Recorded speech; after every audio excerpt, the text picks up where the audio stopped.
Hey kids, time for another one of Malachi's informational or non-informational videos.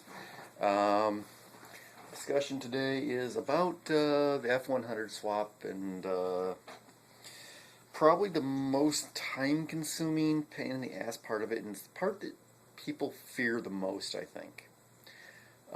It's really not that hard depending on what you choose to keep and not keep. I'm opting to go a little more out there with everything that I want to keep functional, and going to try and incorporate more than most people would.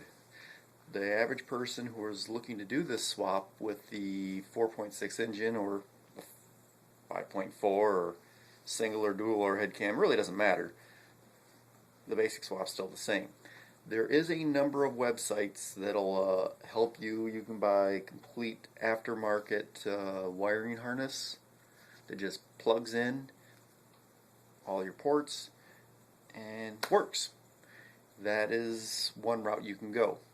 Myself, I'm a little cheaper and a little more adventurous than the average jackass doing something like this. And I say jackass because I'm a jackass, and I know only a jackass would attempt to do some of the stupid crap I'm doing.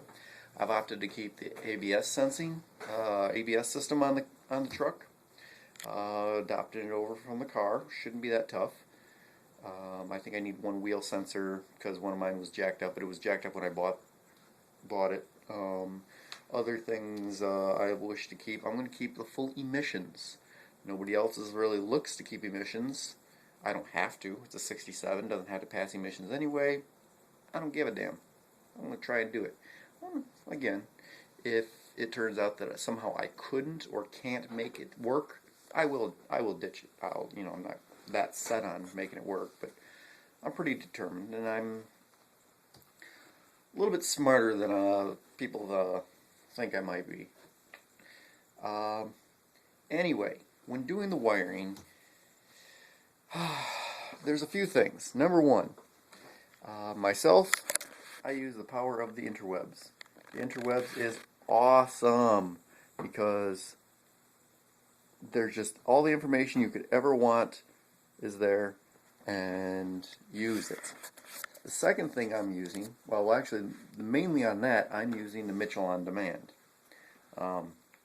Special thanks go out to my terrorist buddy for hooking me up on that. He is the man. And just so any of you idiots out there think, just for whatever reason, he's not actually a terrorist. He's just a devout Muslim, and he's a great human being. And contrary to popular belief, not all Muslims are actually terrorists or bad. This guy's a fucking awesome motherfucker, and he'll let me tell you, this sumbitch will out fucking redneck most of you fucking rednecks. And you think I'm fucking kidding? No, I'm not. He will frickin' out two-track mud bog your asses. And he's into shooting and having all kinds of fun. Anyway, other things you might want to pick up or not. I think I brought this up in a past video. As we can see, there is a mess of wiring here. This is a tiny, tiny fraction of the overall wiring that's in the truck. You're going to, at minimum, my guess is if you keep the entire underbay harness, because you're pretty much going to have to, you're going to want the inner fuse box. Other important things, you're going to need the big plug that goes through the firewall next to the ECM, PCM, whatever the hell you want to call it. I'm choosing to keep this, which goes into your steering column on the Crown Vic.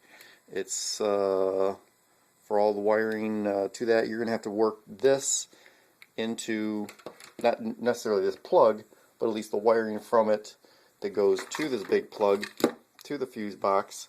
A lot of it actually goes from your underhood battery box, battery junction box, I believe it's called, BJB. I said BJ. Anyway, power comes from that and goes straight to your ignition switch before going to your fuse panel. You're going to have to label every single wire. That's what I like using this stuff for. Cheap masking tape. Take a Sharpie and get to and get busy. So this is a extremely slimmed down version. There's also in here, this tub has a fraction more of the wiring. This entire tub is filled with wiring. In the bed of the truck, there's another huge batch of wiring. In this box, there is a ton more wiring. Yes. Amazingly enough, I believe it's somewhere around 75 to 80 pounds. And this is even more wiring in here. If you pull all this out and you add it all up, it will fill this entire floor with wiring. I think there's like 1,200 wires or some crap in there. There's a crap load. From what I can tell, and I'm still working through it, there might be 1 or 2 wires total on the entire process that might go through the passenger side firewall from the Crown Vic's original wiring harness. I'm choosing to use the pickup's original wiring for the lighting. So it'll have the original wiring from the lighting, and I believe that, oh yeah, and the windshield wipers. I think that's about it though. Everything else on the truck will be just about either replacement or using the Crown Vic stuff in one way or another. I found it was easier to cut cut these few basic components. You know, these go to the instrument cluster, identify them. You know, some things I've labeled so that I know 1 through 16 or 16 through 1, because in the book it labels things, you know. One thing I did not initially like about this book, if you buy this, I think I paid $20-25 on eBay for it. It is, you know, it has pretty much everything. It has, unfortunately, it's block wiring. Okay, I'm not real big on this. It's a little annoying to me. And at first, when I kept looking at it, I just didn't get it. It just didn't make sense.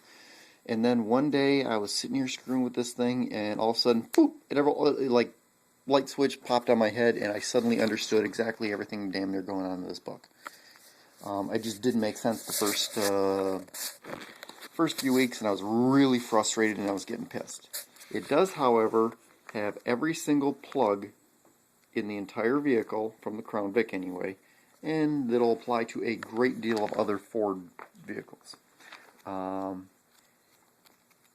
It has all your wiring for a lot of things.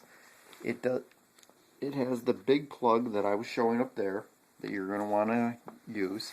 It's C268. Alright. It labels all of the colors. However, it does not label what they are to or what they're for, which is a little annoying. You actually have to find that other places in the book. So as you're going through, you actually have to go through and, okay, this is your instrument cluster wiring, and it'll have that it goes through. Oop, if I can get this thing to zoom in, it doesn't really want to be very focused. Anyway, C268 right there. So you know that ABS control module, one wire to be violet going up through. It goes from the control module into your instrument cluster, most likely saying that there's a fault, so it pops a little light on in your dash, and you know your ABS kicked in, or there's a fault in the system. Anyway, but it does give you all your, here's another one there, C237, which is another big plug, and it kind of gives you all your information. This is a useful book on some levels.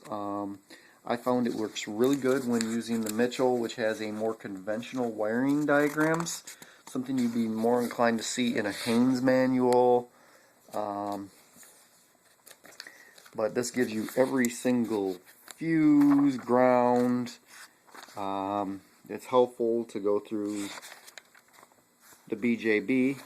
Remember that? Battery junction box. You're going to want that entire thing.